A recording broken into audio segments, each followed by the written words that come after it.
Hi, I'm Professor Helen Murphy. Through all the research we have done as well as our clinical experience, we've learned a lot about using CamAPS FX in pregnancy. This short animation is designed to help you get the best out of this pregnancy-specific closed-loop system for you and your baby. There are a few app settings that you should adjust, together with your diabetes team, as your pregnancy progresses. When pregnant, the glucose targets are tightened to reduce the risk of possible pregnancy complications. The sooner these targets are met, the better, but everyone is different and your diabetes team will help guide which targets are best for you to aim for. Ideally, the HbA1c target is 42 millimoles per mole or 6%, and the time in range target is adapted to spend more than 70% of time between 3.5 to 7.8 millimoles per liter. You can change your time in range target by opening the settings menu and going to statistics. CamAPS FX's personal glucose target controls the level the algorithm is aiming to achieve when auto mode is on. The default target is 5.8 millimoles per liter. You are able to set this target anywhere between 4.4 and 11 millimoles per liter across the 24 hours of the day. In the first trimester, when the risk of hypos is higher, the personal glucose target is commonly set to 5.5 millimoles per liter. In the second and third trimester, the personal glucose target is often lowered to 5 millimoles per liter in the daytime. If appropriate, the overnight target might be adjusted from the evening meal or bedtime to waking to 4.5 millimoles per liter. You can change your target in the Settings and Personal Glucose Target menu. The insulin to carbohydrate ratio needs to be reviewed frequently as the pregnancy progresses and insulin resistance increases.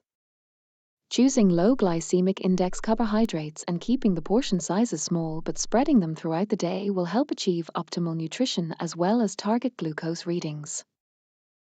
Ideally, insulin should be given at least 10 to 15 minutes before eating. This timing may need to be increased later in pregnancy. Boost is a feature that makes CamAPS FX more responsive to help bring glucose levels back into range more quickly. During pregnancy, we encourage you to use Boost more often. For example, if your glucose level is high after a meal, using Boost for 2 to 4 hours can really help. If Boost needs to be used frequently, your insulin to carbohydrate ratios and bolus timing might need to be reviewed. Please check for ketones if your glucose is running high. Seek urgent advice from your diabetes team if ketones are present.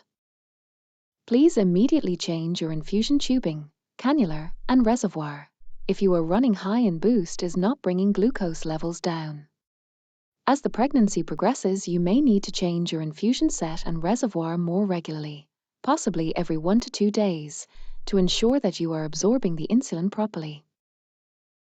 When away from home, please don't forget to pack your bag with plenty of spare infusion sets, reservoirs, sensors, blood glucose meter and testing strips as well as insulin pens and vials. Body weight contributes towards helping CamAPS FX manage post-meal glucose levels. We recommend that body weight is updated about every 4 weeks in the Settings and Change Weight menu. When CamAPS FX is not working, such as when the sensor is warming up, the app screen will go orange and the pump will resume delivering the pre-programmed basal rate. We recommend that the pump basal settings are updated about every 4 weeks on the pump as your insulin needs increase throughout your pregnancy. You may also like to think about what alerts you set in the app to help you respond to highs and lows at the different stages of your pregnancy. Please speak with your diabetes team about what alerts are right for you. You can share your diabetes data with your healthcare team as well as loved ones in a few different ways in the Share menu. You can automatically stream your data to Gluco as well as a loved one following you in real time via the companion feature. Towards the end of pregnancy, it is good to plan the setting changes that need to be made at the birth. The personal glucose target needs to be increased to at least 6 millimoles per liter across the 24 hours of the day, just before or after the birth. Agree more relaxed insulin to carbohydrate ratios with your diabetes team, which can be programmed into the pump's bolus calculator settings after the birth. Program a reduced pump basal pattern B on the pump. Pattern A's basal rate would have been increased throughout the pregnancy as a safety net, in case CamAPS FX couldn't work. Only swap to pattern B on the pump when the baby is born. All these changes should be written down in your medical notes, and you should also have a copy.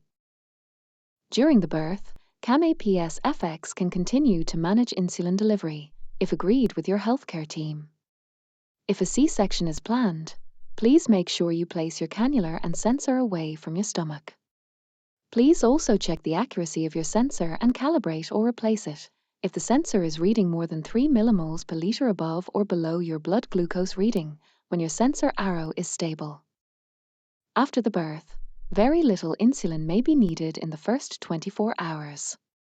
The real priority is to avoid hypos. Remember to set your new personal glucose target and insulin to carbohydrate ratios. Consider using EaseOff to make the algorithm more relaxed and reducing the pre-meal insulin bolus, especially if breastfeeding. There is no need to try restart the algorithm. It will quickly adjust to your post-pregnancy requirements.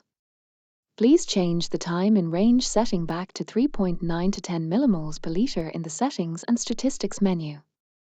Our research results showed that those women using CamAPS FX at 6 months after the birth were achieving 70% time in range, even while caring for a newborn.